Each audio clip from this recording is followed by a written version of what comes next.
السلام علیکم۔ آج ایک بہت ہی اہم خبر پر بات کرتے ہیں، ایک ایسی خبر جس نے پاکستان بھر کے لاکھوں سرکاری اور نیم سرکاری ملازمین کو سمجھے کہ پریشان کر دیا ہے۔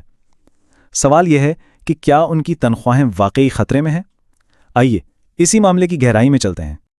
تو خبر یہ ہے کہ حکومت نے ایک بڑا فیصلہ کر لیا ہے، اور وہ فیصلہ ہے سرکاری ملازمین کی تنخواہوں میں سنیے 5 سے 30% تک کی کٹوتی کا۔ جی ہاں، 5 سے 30%، یہ کوئی چھوٹی بات نہیں ہے۔ تو چلیں دیکھتے ہیں کہ اس کا اصل مطلب کیا ہے اور یہ کٹوتی کس کس پر لاگو ہونے والی ہے۔ تو سب سے پہلے بات کرتے ہیں اس نئے حکومتی اعلان کی۔ آخر یہ ہے کیا اور کون کون اس کی زد میں آ رہا ہے؟ دیکھیں، سب سے اہم بات جو سمجھنے والی ہے وہ یہ کہ یہ کٹوتی صرف کچھ بڑے افسروں کے لیے نہیں ہے۔ نہیں، اس بار اس کا اطلاق تمام سرکاری ملازمین پر ہو رہا ہے۔ مطلب چاہے کوئی خود مختار ادارے میں کام کرتا ہو یا کسی سرکاری کارپوریشن میں، سب اس میں شامل ہیں۔ تو سمجھیں کہ اس کا دائرہ کار بہت ہی زیادہ وسیع کر دیا گیا ہے۔ اچھا، اب ایک بہت ضروری سوال کہ یہ نیا منصوبہ پچھلی باتوں سے الگ کیسے ہے؟ کیونکہ پہلے بھی کچھ تجاویز سامنے آئی تھیں، لیکن جو اعلان اب ہوا ہے نا، ان دونوں میں زمین آسمان کا فرق ہے۔ چلیں ذرا اس موازنے پہ نظر ڈالتے ہیں، فرق خود بخود واضح ہو جائے گا۔ پہلے کیا بات ہو رہی تھی؟ صرف گریڈ 20 اور اس سے اوپر کے افسران کی، اور وہ بھی صرف 2 دن کی تنخواہ کاٹنے کی، اور سب سے بڑی بات وہ رضاکارانہ تھی، مطلب مرضی پر تھا۔ لیکن اب صورتحال بالکل مختلف ہے۔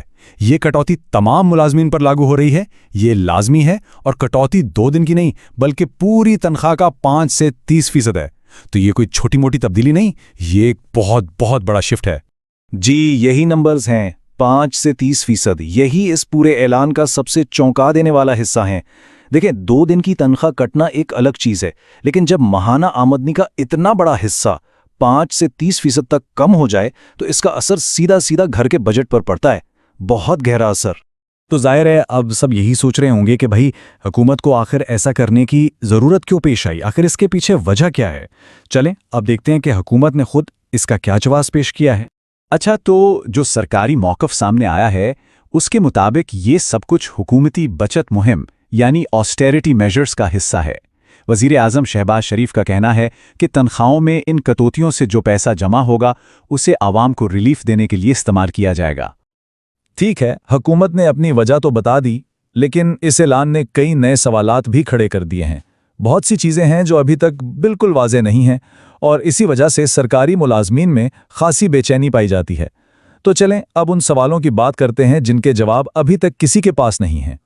سب سے پہلا اور سب سے بڑا سوال، یہ جو 5 سے 30% کی رینج دی گئی ہے، یہ لاگو کیسے ہوگی؟ کیا سب کی تنخواہ سے ایک ہی شرح سے پیسے کٹیں گے، یا پھر یہ گریڈ کے حساب سے ہوگا؟ مطلب چھوٹے گریڈ کی کم اور بڑے گریڈ کی زیادہ؟ اس پر مکمل خاموشی ہے، کوئی وضاحت نہیں دی گئی۔ اور اسی سے جڑا ہوا اگلا سوال ہے فیئرنس کا، یعنی انصاف کا۔ کامن سینس تو یہی کہتا ہے کہ چھوٹے گریڈ والوں کی تنخواہ سے کم فیصد کٹوتی ہونی چاہیے اور بڑے افسران سے زیادہ، لیکن کہنے کو تو یہ منطقی بات ہے، حکومت نے اس پر ابھی تک کچھ بھی کنفرم نہیں کیا ہے۔ اور سچ پوچھیں تو ان سارے سوالوں اور اس ساری کنفیوژن کی جڑ صرف ایک ہے، اور وہ یہ کہ اس اعلان کا ابھی تک کوئی آفیشل نوٹیفیکیشن یا کوئی تفصیلی پلان سامنے ہی نہیں آیا، اور جب تک وہ نہیں آتا ظاہر ہے یہ بے چینی اور یہ قیاس آرائیاں تو چلتی رہیں گی۔ تو خلاصہ کلام یہ ہے کہ ایک بہت بڑا اور لازمی فیصلہ سنا دیا گیا ہے۔ تنخواہوں میں 5 سے 30% کی کٹوتی ہوگی، اور یہ تمام سرکاری ملازمین پر لاگو ہوگی۔ لیکن یہ ہوگا کیسے، اس کا طریقہ کار کیا ہوگا، ان تفصیلات کا سب کو شدت سے انتظار ہے۔ اور آخر میں ایک سوچنے والا سوال کہ حکومت کی یہ جو بچت مہم ہے، کیا یہ تنخواہوں کی کٹوتی صرف اس کا پہلا قدم ہے؟ کیا ہمیں آنے والے وقت میں اس طرح کے مزید سخت اقدامات کے لیے بھی تیار رہنا چاہیے؟ اب اس کا جواب تو خیر آنے والا وقت ہی دے گا۔